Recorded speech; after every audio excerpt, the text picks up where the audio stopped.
حکوومەتی ئێستا نوێنەرایەتی سەردەمێکی نوێی هەرێمی کوردستان دەکات ئەوەش لە سەر بنەمای ئەو پەیوەندیە هاوبەشانەی کە لەگەڵ هاوبەشە گرنگەکان هەمانە بەتایبەتی لە عراقی فدراڵدا کۆمەڵێک بەرژەوەندی هاوبەش لەگەڵ عراق بێکۆ دەمان بەستێتەوە وەکو ئاسایشی سنوورەکان و کوپرسی موچە بوجەڕە و ڕێککەوتنانێک هەیە لەسەر بنەمای دەستور بەڵام ئەمە بە شراکەتێکی ڕاستەقینە دەکرێت ئەم چەندێڕێکی منستا سەرەتا باسم کرد لە پێناسەی حکوومەتی هەرێمی کوردستان و کابینی نوێمی حکوومەتی هەرێمی کوردستان بۆ ڕێکخستنەوەی پەیوەندیەکانی لەگەڵ حکوومەتی عراقی فدراڵدا هاتووە بەڵام ئایا عراق بەپێی دەستور لەگەڵ حکوومەتی هەرێمی کوردستان مامەڵە دەکات ئەم پەیوەندیانە لە چه ئاستێکدان لە کاتێکدا لە ماوەی ڕابردوودا بەتایبەتی لە گەرمەی ئەو گۆڕانکاریە جیۆپۆلیتیک و جیۆسیاسیانەی کە لە ناوچەکە جیهان و هەروەها عراق و کوردستاندا ڕوودەدات هەولێرێکێک لە ناوەندا گرنگە استراتیژیەکان بۆ یەکلایکردنەوەی ئەو ململانیانەی کە هەیە و باڵانسی هێزیشی لە نێوان دۆست و نەیار و هەروەها ئەو بابەتە گرنگانە کە پەیوەندیدارن بە هەرێمی کوردستانەوە پاراستووە کۆمەڵێک پرسی دیکەی ناوخۆی تایبەت بە هەرێمی کوردستان لەگەڵ میوانەکەم باس دەکەم من گوڵباخ بەهرامیم لە کارڤدانەوە لەگەڵتانم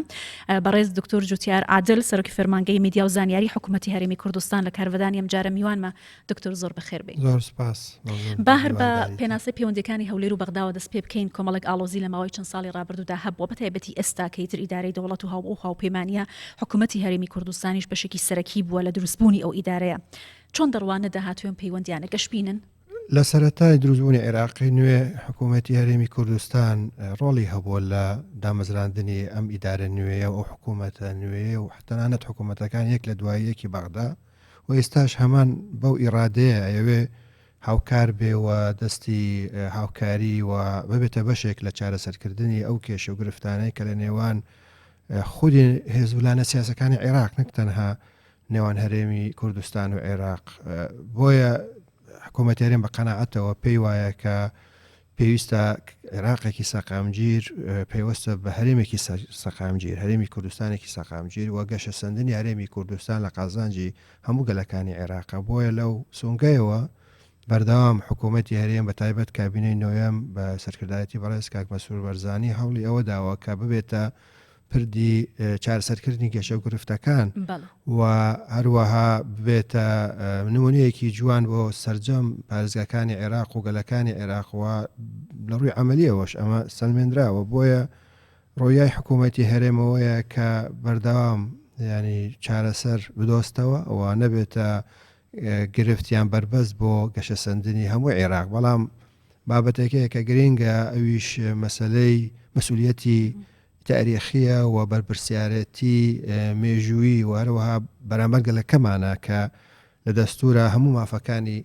هەرێمی کوردستان باسکراون و ئێمە وەکو حکوومەت پابندین بە پاراستنی و سازشن لەسەر نەکردنی ئەو ماف و ئەو مادە دەستوریانەی کە باس لە خصوصیەتی هەرێمی کوردستان دەکات باس لە دەسەڵاتە تەشریعی و تەنفیزی و قەزایی هەرێمی کوردستانەکات کە ئەمە لە دەسەڵاتی هەرێمی کوردستان حکوومەتی هەرێمی کوردستانیە سازشی لەسەر بکە بەڵام لە هەمان کاتدا هەرێمی کوردستان بەردەوام لەو گفتوگۆیانەی کە بەڕێستان ئاماژەتان بۆدا و لەو سەردانانەی یەک لە دوای یەکی شاندی حکوومەتی هەرێمی کوردستان بۆ بەغدا مەبەستی ئەوەیە کە نیەت پاکی هەیە لە چارەسەرکردنی کێشەکان و تەنانەت ئێمە لە دەرەوەی ینی دەستور هیچ بژاردەیەکی تر نییە بۆ هەموو عێراقیەکان چونکە لە هەموو وڵاتە پێشکەوتووەکان مەسەلەی دەستور و سەروەری یاسا حاکمە و ئەبێ ئەمە ببێتە ینی چەقی یەکلاکردنەوەی کێشە و گرفتەکان. باشە دکتۆرە و سازش نەکردنە تا چەندە کاریگەری هەبووە لەسەر جێبەجێکردنی ئەو بنەما سەرەکیانەی کە حکوومەتی عێراق پێویستە پێوەی پابند بێت ئەگەر وامان نەکرد بە ئایا هەر بەم شێوەی ئێستا مامەڵەیان لەگەڵمان بێگومان ینی لە سیاسەتدا ینی گەڕان و دۆزینەوەی دەرفەت و ڕێگا بۆ بەدەستهێنانی بەرژەوەندیەکی زیاتر لەوەی کە لە یاساکان و دەسوورەکانە ئەم هەوڵە هەر بەردەوامە بەڵام توانای یەک لە دواییەکی ئەم کابینەیە ئەو حکوومەتانەی لە ناو هەرێمی کوردستانەوە بە تایبەت کابینی نۆیەم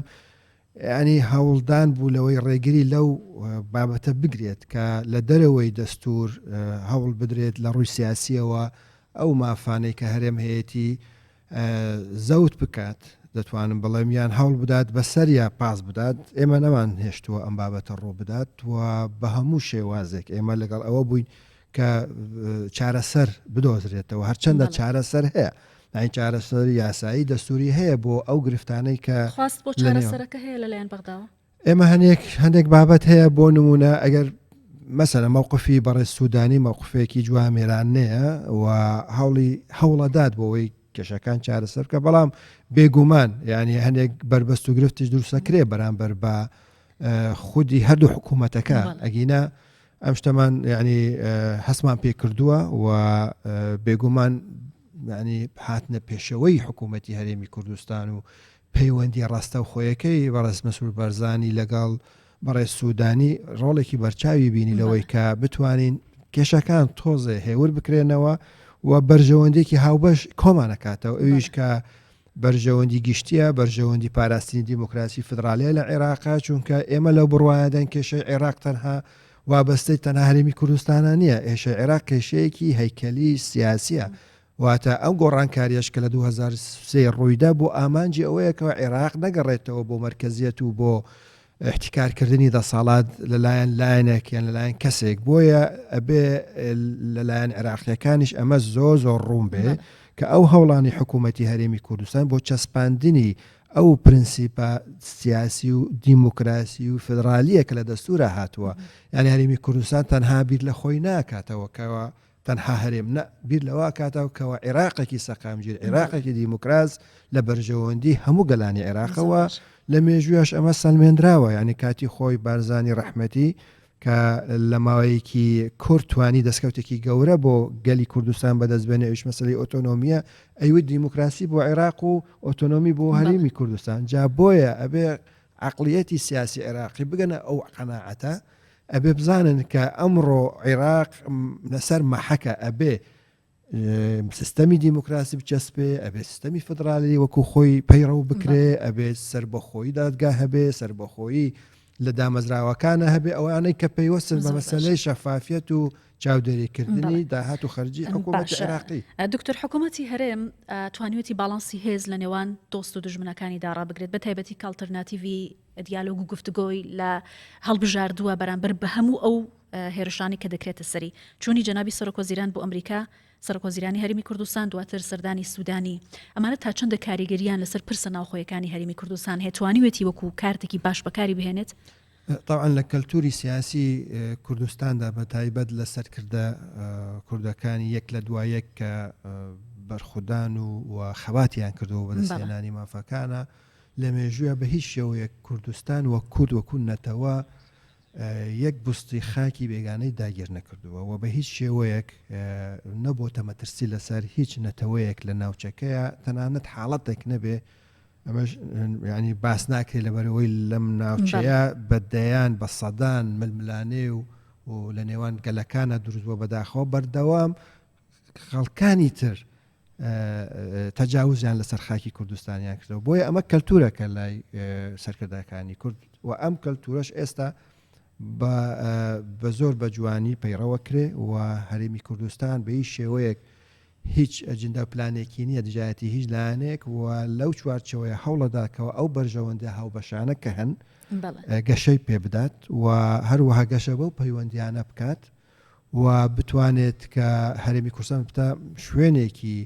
کۆکردنەوەی ئەو جیاوازیانە کە هەن و دەست پێش خەریش کراوە و بەردەوام هەرێمی کوردستان لەو بڕوایەدایە کە پێویستە ڕێز لە ئیرادەی گەلی کوردستانە بگیرێت و هەروە کوردستان و هەرێمی کوردستان حکوومەتی هەرێمی کوردستان بە لە هیچ جارێکە ڕێگەی نەداوەکەوە خاکی بەکار بێت بۆ هێرشبردن لەسەر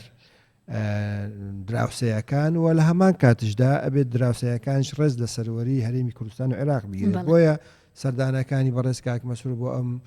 وڵاتانە بە تایبەت ئەوانەی کە بڕیاری سیاسیان لە دەسەر ئاستی نێودەوڵەتی قەناعەت پێکردن نییە بەو کولتورە سیاسە، بەڵکو نزیکردنەوەی بیرۆڕایەکان و خستنە ڕووی ئەو کێشە و گرفتانەی کە بە حەقیقەت چۆنە لە واقعا چۆنە و دۆزینەوەی ئەو خاڵە هاوبەشانان بۆ ئەوەی بتوانین بێکەوە ئەو سەقامگیریەی کە هەمومان ئومێدی بۆ دەخوازین و تایبەت بۆ عێراق و ناوچەکەی ڕۆژهەڵاتی ناوەڕاست بێکەوە بگەینە ئەو ئاستەی سەقامگیریە کە لە کۆتاییدا لە بەشەوەندی هەمولایەکە. زۆر باشە. لە ماوەی چەند ڕۆژی ڕابردوودا سەرۆکۆماری تورکیا بۆ یەکەم جار سەردانی هەولێری پایتەختی هەرێمی کوردستانی کرد لەگەڵەوەی کۆمەڵی خوێندنەوەی جیاواز بۆ سەردانەکەی دەکرا. تورکیا وڵاتێکی کاریگەرە لە ناوچەکە لەگەڵ هەموو ئەو گۆڕانکاریانەدا هەبووە کە لە ناوچەکە هەیە و کۆمەڵگەی نێودەوڵەتیش بە چاوێکی دیکە ڕوانی ئەو سەردانە. لە دوایم سەردانە پێتان وای هیچ گۆڕانکاریەک ڕوودەدات؟ طبعا گۆڕانکاری زۆر هەن ئەوە پێشتریش ئەو پەیوەندیانە بەهێز بوون و قسە و باسێک هەبوو کە حکوومەتیان هەرێمی کوردستان ئەو پێگە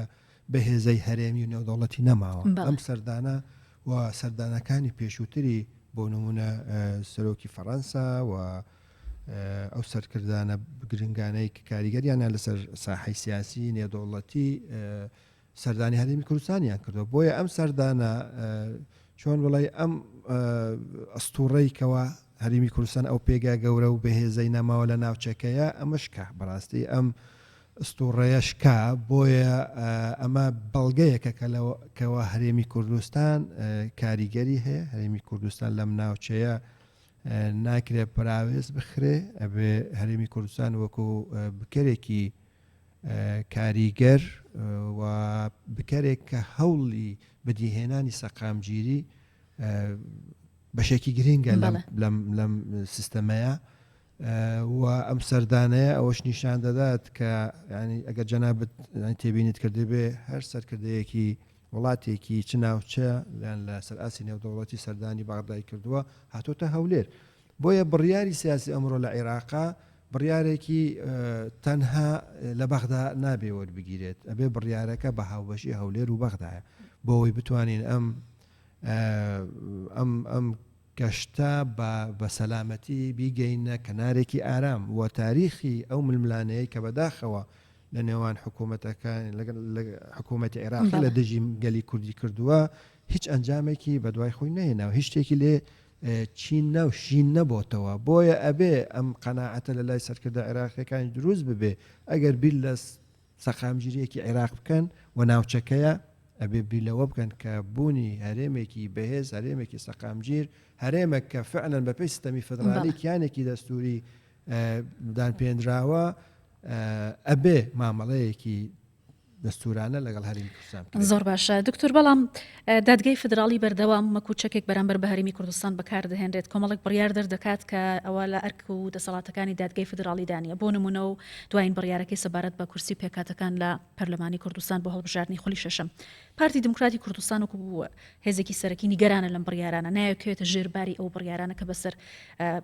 یاسا و دەستوری هەرێمی کوردستاندا سەپێنراوە. بڕیارە شاندێکی حکوومەتیش سەرۆکایەتی هەرێمی کوردستان سەردانی بەغدا بکەن. ئەم پرسەیەک لای بێتەوە پارتی بەشداری هەڵبژاردن دەکات، پێتان وایە هەڵبژاردن ئەبێ لە ئێستادا بکرێ زەرورەتە؟ خۆی ئەو پرسیارە وەڵامی ئەو پرسیارە احتیمالە خودی پارتی دموکراتی کوردستان زیاتر ینی مەسئولی ئەمە بێ کە وەڵام بداتەوە. بەڵام بە شێوەیەکی گشتی خۆی هەموولان هێزولانە سیاسیەکان لەگەڵ ئەوەدان کەەوە ژینگەیەکی مەوزوعی قانونی دەستوری گرنگە بۆ هەر هەڵبژاردنێک بۆەوەی هیچ نیگەرانیەکی لێ نەکەوێتەوە هیچ لایەنێکی سیاسی حزبی بە تایبەت پارتی دیموکراتی کوردستان بەئتیبار نەک حزبێکی یەکەمە لەسەر ئاستی کوردستانە بەڵکو لەسەر ئاستی عێراق لە دوایین هەڵبژاردنەکانە یەکەمین حزب لەسەر ئاستی عێراق کە وەکو حزبێک توانیوێتی یاون لە کورسی بەدەستبێنێ. بۆیە ئەمە لە ئەمە هەڵوێستێکە ئەوە نەبەرژەوەندی گشتی پرۆسەی دیموکراسیتیایە ئەوە نە بەرژەوەندی حزبێک لە حزبەکانە نییە. ئەو مووقفی کە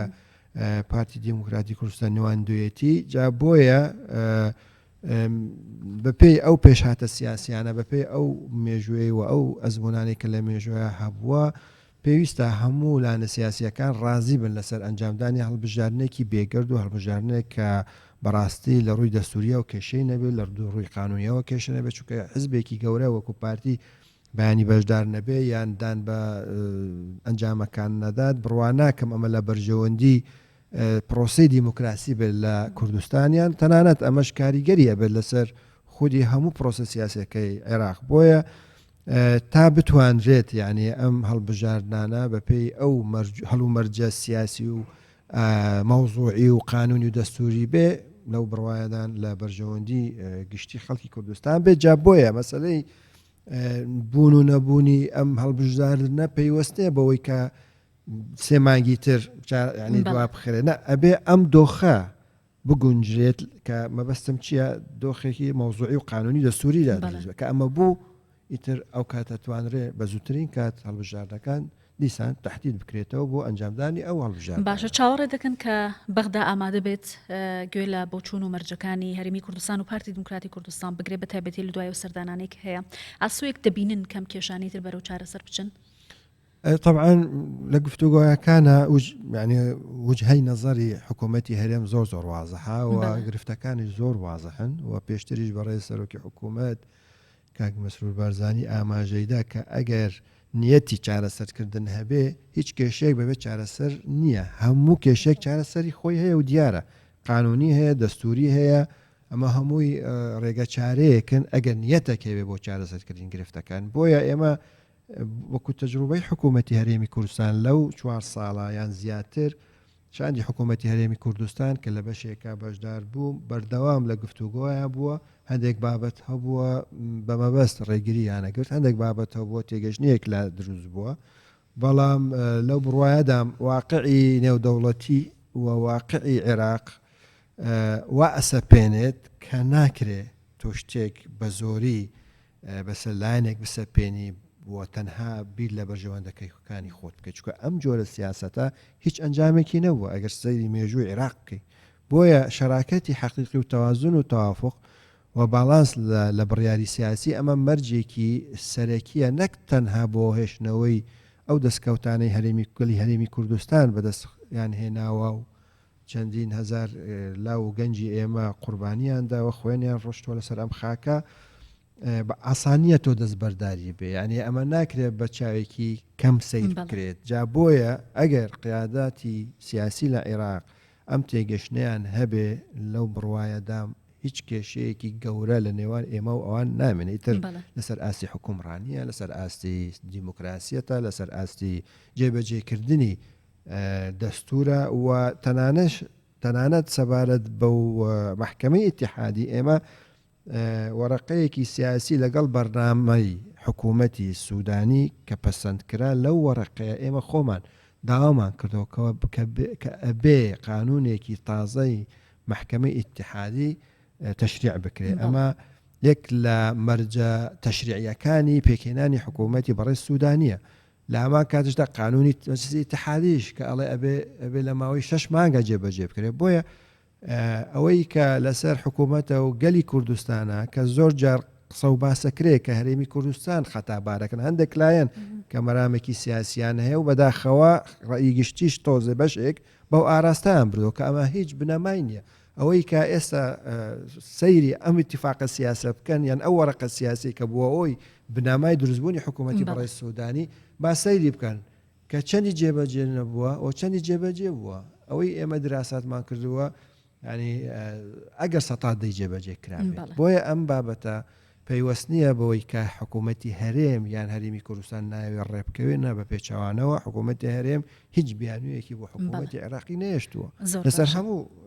باشە دکتۆر وەکو ئاماژەتان پێکرد حکوومەتی هەرێم بەردەوام هەنگاوی ئیجابی وەرێنی ناوە بە چارەسەرکردنی و کێشانە لە ڕێگەی دیالۆگ و ئەمە بۆ کۆمەڵگەی نێودەوڵەتی و دۆست و هاوپەیمانەکانی دەرەوەشی سەلمێنراوە تا چەندە گوشارەکانی ئەوان دەتوانێت کاریگەر بێت لەسەر پابندکردنی حکوومەتی عێراق بە جێبەجێکردنی ئەم ڕێککەوتانە بۆ نمونە جموجۆڵەکانی ئەم دوایی سوودانی کۆمەڵک جوڵی دەست پێ کردووە هەم لە ناوخۆ هەم لە دەرەوە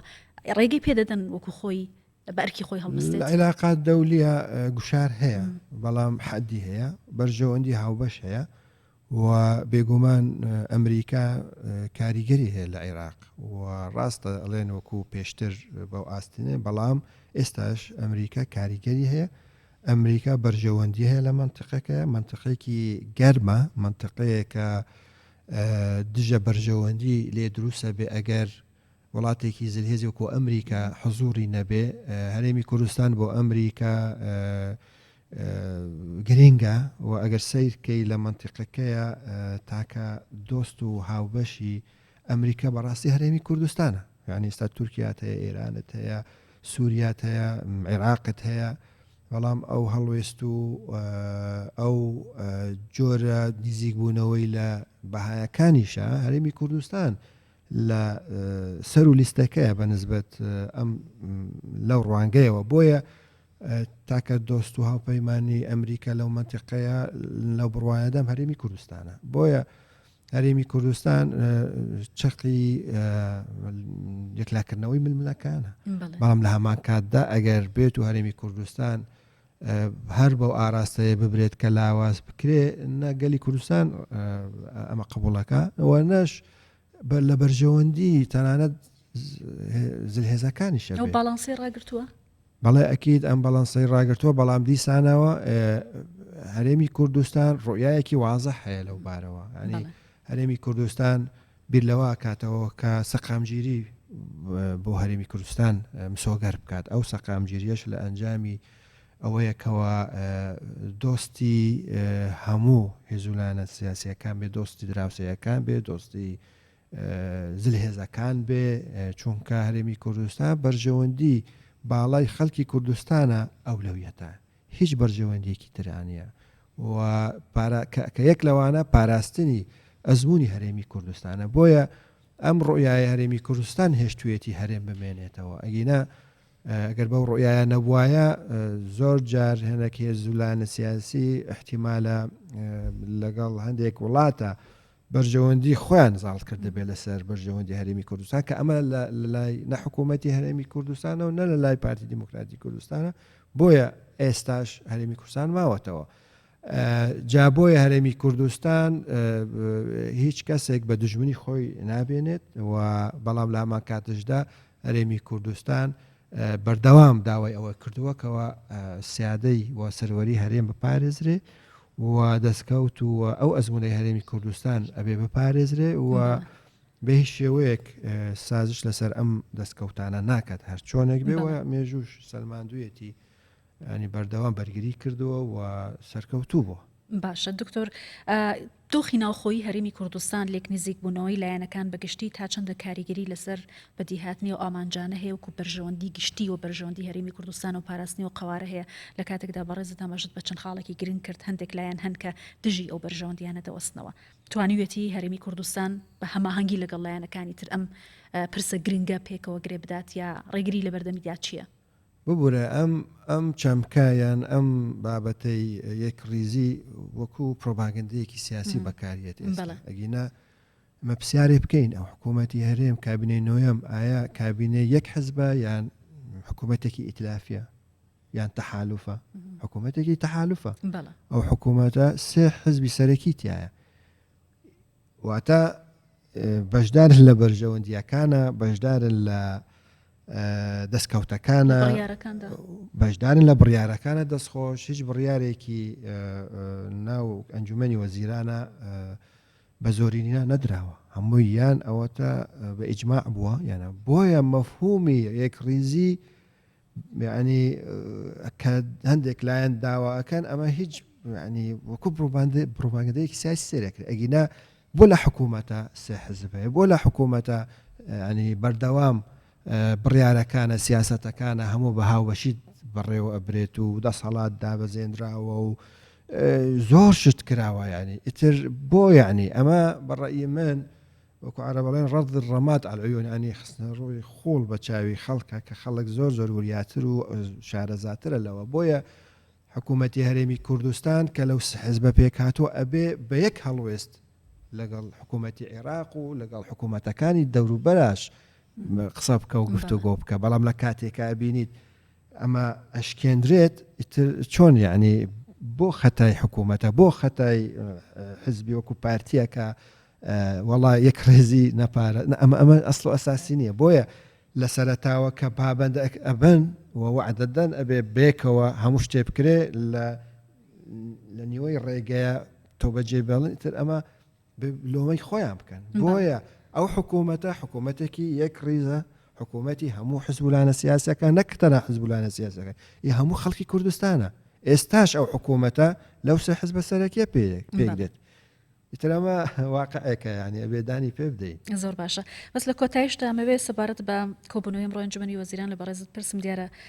ناوەڕۆکەکەی چەند خاڵێکی گرنگی لە خۆی گرتبوو ئەو بابەتە سەرەکیانەی کە لە کۆبوونەوەکەدا بۆ بەرژەوەندی خەڵکی هەرێمی کوردستان و بە تایبەتی پرسە پەیوەندیدارەکانی ماوەی ڕابردوو کەمانە بوون کە قسەی لەسەر کران. طبعا ئێمە چاوەڕێی بەنامەکەی ئەنجومەنی وەزیرانەکەین بەڵێ. بەڵام ئیتر ئەتوانین باس لە هەندێک خاڵ بکەین کە لە بڕگەکانی ئەم کۆبوونەوەیە ڕاگەیەندرا بەشێکی پەیوەستە بەوەی ئەو گفتوگۆیانەی ئێمە و بەغدا لەسەر بابەتی داهاتی نانەوتی فدرالی چین و داهاتی نانەوتی نافدرالی چین ئەمە وجهەی نەزەری جیاواز هەیە بەڵام نزیکە لەیەک لەو بڕوایەداین کە ئەمەش چارەسەر بکرێ و جەنابی سەرۆکی حکوومەت 100% لەگەڵ ئەوەیە کە هەر چۆنێک بێ بەڵام نەک لە مافە دەستوریەکانی خۆمان ینی سازش بکەین و قانون هەیە دەستور هەیە ئێمە ئامادەن لەسەر قانون دەستور گفتوگۆ بکەین و هەندێک بڕگەی تریش هەبوو ئینشاءڵڵا لە بەیاننامەکەیە ڕاگەیەندرێت سەبارەت بەو بڕگانە و دڵنیاشم کە ینی گەشت بینم لەوەی ئینشاءڵڵا شتی ئینشاءڵڵا هیچ شێو گرفتێکی گەورە نێتە بەردەممان. زۆر باشە، زۆر سپاس بەڕێز دکتۆر جوتیار عادل سەرۆکی فەرمانگەی میدیا و زانیاری حکوومەتی هەرێمی کوردستان لێرە لە بەرنامەی کارڤەدانەوە لەگەڵمان بووی. زۆر سپاس. بەڕێزان بەرنامەی کارڤەدانم پێشکەشکردن تا ئەڵلقەیەکی دیکەی بەرنامەکە ئێوەش هەر شاد و بەختەوەر بن.